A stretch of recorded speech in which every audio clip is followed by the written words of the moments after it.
നമ്മൾ പല ആളുകളുമായി നമ്മുടെ സംസാരത്തിൽ വരുന്ന അബദ്ധങ്ങൾ നമ്മൾ പറയില്ലേ, ഞാനേ പലപ്പോഴും എന്റെ നാവ് ഇങ്ങനെയൊക്കെ വരലുണ്ടായിരുന്നു, അത് പാടില്ലേനില്ലേ, ഇനി എന്താ ചെയ്യേണ്ടത്?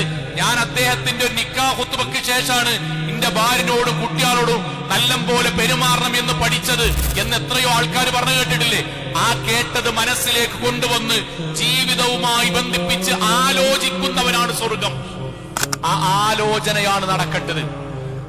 ആ ആലോചന നമ്മുടെ ജീവിതത്തിൽ നടക്കുന്നുണ്ടോ നമ്മൾ ആലോചിക്കുക. വ്യക്തിപരമായിട്ടൊരു ചോദ്യം, ഞാനും നിങ്ങളും ഓരോ ഖുത്ബയും ക്ലാസും യൂട്യൂബിൽ കേൾക്കുന്ന പ്രസംഗവും ഓരോന്ന് കേൾക്കുമ്പോ പടച്ചോനെ എന്റെ ജീവിതവും അതും എങ്ങനെയാണ് എന്ന് ആലോചിക്കാറുണ്ടോ? ആ ആലോചിക്കാത്തത് കൊണ്ടാണ് ഖാലൂ ബല, അല്ലാഹുവേ ഞാൻ കേട്ടിരുന്നു, ആയത്തിന്റെയും ഹദീസിന്റെയും അർത്ഥം അറിഞ്ഞിരുന്നു, ഇസ്ലാമിന്റെ നിയമം അറിഞ്ഞു, വലാകിൻ പക്ഷെ ഞാൻ എന്റെ ജീവിതമായിട്ട് ബന്ധപ്പെടുത്തിയില്ല.